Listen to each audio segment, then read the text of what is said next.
आपल्या शहरातील, जिल्ह्यातील आणि राज्यातील ताज्या बातम्या पाहण्यासाठी TV7 न्यूज चॅनल सबस्क्राइब करा आणि बेल आयकॉनवर क्लिक करा।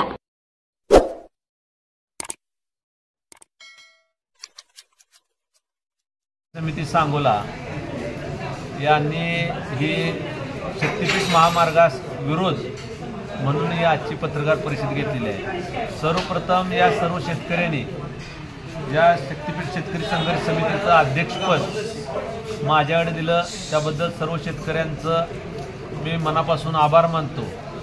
माझ्याबरोबर दादासाहेब वाघमोडे उपाध्यक्ष, सोळशी सर उपाध्यक्ष आणि शरदराव यादव हे सचिव म्हणून नेमलेले आहेत। आम्ही सगळेजणच त्यांचे ऋणी आहोत। खरं तर ही मोठी जबाबदारी आमच्यावर दिलेली आहे, कारण एका बलाढ्य शक्तीविरुद्ध आम्हाला लढण्यासाठी यांनी आम्हाला पुढारी म्हणून नेमलेला आहे।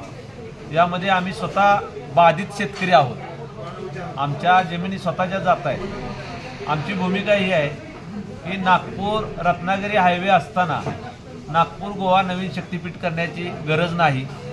नागपूर गोवा हायवे हा आता सध्या त्याचा टोल 40 लाख रुपये प्रतिदिन वसूल व्हावा अशी अपेक्षा असताना फक्त 11 लाख होतोय।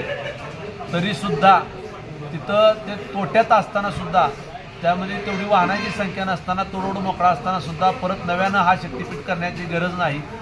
हा शक्तीपीठ रस्त्यापासून, जमिनीपासून 15 ते 22 फूट उंचीवरून जाणार आहे, त्यामुळे कोणत्याही गावाला त्याचा फायदा होणार नाही। या शक्तीपीठामध्ये शेतकऱ्यांना नोटिसा दिलेल्या नाहीत। यापूर्वी 1.5 वर्षापूर्वी शक्तीपीठाच्या पेपरला नोटिसा आल्या होत्या, परंतु त्या सगळ्या शेतकऱ्यांना माहीत नाहीत। बरेच शेतकरी अडाणी निरक्षर आहेत, त्यांनी वाचलेल्या नव्हत्या। त्यानंतर शक्तीपीठ रद्द झालं म्हणून 1.5 वर्षापूर्वी एकनाथ शिंदे यांनी जाहीर केलं मुख्यमंत्री असताना, आणि त्यानंतर आता परत नव्याने शक्तीपीठसाठी भूमी संपादन करण्याचं षडयंत्र रचलं जात आहे। वास्तविक शेतकऱ्यांना कंपल्सरी नोटीस देणं बंधनकारक आहे, ती नोटीस दिलेली नाही। आमच्या जमिनी बेकायदेशीररित्या लाटता येणार नाहीत। आमच्या दराबाबत एकमत नसताना, त्यांच्यामध्ये एकमत नाही, अधिकारी कोणती गोष्ट सांगत नाही, बुडवाबुडवीची उत्तरं देऊन शेतकऱ्यांची दिशाभूल करून त्यांना वेगवेगळे आमिषे दाखवून आमच्यामध्ये फूट पाडण्याचा प्रयत्न केला जातोय।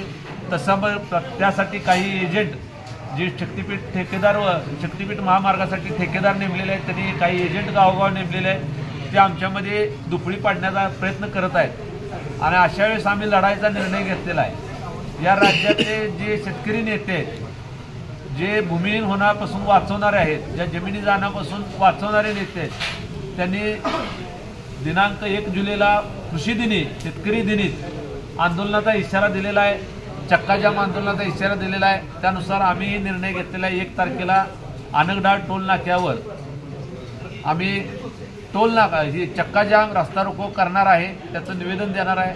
आणि दुसरी माझी सगळ्यात महत्त्वाची भूमिका ही आहे, या तालुक्यातल्या 2100 एकर जमीन, 750 हेक्टर 2100 एकर जमीन संपादित केली जाणार आहे, तेही जबरदस्तीनं।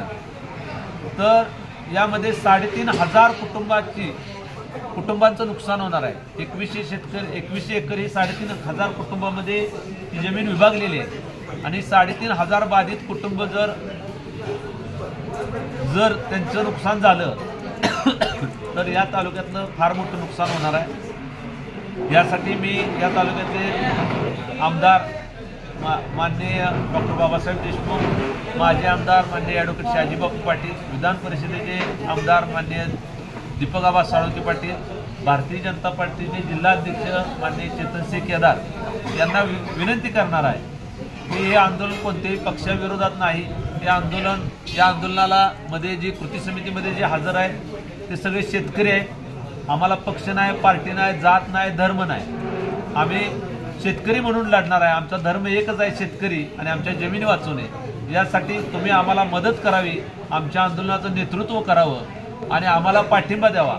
आमच्यावर पोलीस बळाचा वापर केला जाणार आहे, आमच्यावर केसेस दाखल करण्याचा प्रयत्न केला जाणार आहे। त्यावेळेस तुम्ही आमच्या पाठीशी शेतकरी म्हणून राहावा, कारण तुम्हाला याच तालुक्यातल्या शेतकऱ्यांनी मदत आजपर्यंत पिढ्यानपिढ्या मदत केलेली आहे, तुमच्या सगळ्या कुटुंबाला मदत केलेली आहे। त्यामुळे माझी विनंती आहे, त्यामध्ये मी एका कुटुंबाचा भाग आहे, माझी विनंती आहे की या अशा कठीण प्रसंगी, शेतकऱ्याच्या कठीण प्रसंगी आपण ताकदीनं उभा राहिलं पाहिजे.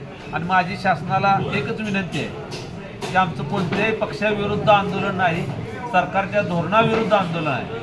तुम्ही जोपर्यंत स्पष्टपणे आमच्या समोर येत नाही, जमिनीचे दर स्पष्टपणे जाहीर करत नाही, जमिनीचे दर स्पष्टपणे जाहीर करा, प्रत्येक शेतकऱ्याला पर्सनल नोटीस द्या आणि त्यानंतर आम्ही शेतकरी एकत्रात येऊन मिटिंग घेऊ आणि त्यानंतर आम्ही निर्णय घेऊ. उदाहरण द्यायचं झालं तर कोल्हापूरचा तुम्ही शक्तीपीठ किंवा नॅशनल हायवे रद्द करता. का रद्द करता? तर तिथे शेतकऱ्यांनी दट्ट्या लावला म्हणून. म्हणजे ते लय भारीतले शेतकरी, आम्ही हलके शेतकरी असं आहे का? कोल्हापूरचे शेतकरी बंद पाडू शकतात एकजुटीनं, तर मग सांगोला तालुक्यातला शेतकरी का कमी पडेल? तुम्ही त्यात भेदभाव का करताय? कोल्हापूरच्याने विरोध केला म्हणून तिथून घेऊन जाणार नाही आणि सांगोल्यांच्यावर अतिक्रमण करणार आहे का? आम्ही ताकदीने विरोध करू. आम्हालाही हे शक्तीपीठ नको आहे, ते रद्द करतील. हे वयस्कर माणसं माऊलीसारखी आहेत, आपण बघताय. ज्यांच्या जमिनी जाणार आहेत त्यांच्या 2 ठिकाणी, शेतफळ्याला जाणार आहे आणि मेथोड्यालाही जमीन जाणार आहे, अशी बरीच माणसं आहेत. तर मी विनंती करणार आहे की सरकारला याद्वारे विनंती करतोय की कोणत्याही परिस्थितीत आमचं तुमच्यावर प्रेम आहे. आम्ही सगळं तुम्हाला, तुमच्या काही गोष्टी आम्हाला मान्य आहेत, फक्त आमच्यावर अन्याय करून शक्तीपीठ लादू नका, शक्तीपीठ रद्द करा, हीच आमची भूमिका आहे. आमची दुसरी काही विनंती नाही सरकारला. आम्हाला अनुदान द्या म्हणत नाही, काय म्हणत नाही, फक्त आमच्या जमिनी वाचवा, आमच्या लेकराबाळाचं भविष्य आहे ते वाचवा. आमची पोरबाळं, आमची तरुण पिढी ज्या नोकऱ्या नाहीत म्हणून हजारो जण इथं येऊन तालुक्यात राहिलेले आहेत. आत्ता कुठे शेती बागायत झाल्या, आमच्या तोंडचा घास पळवून नेऊ नका, ही सरकारला विनंती. एक मिनिट आजोबा बोलणार आहेत.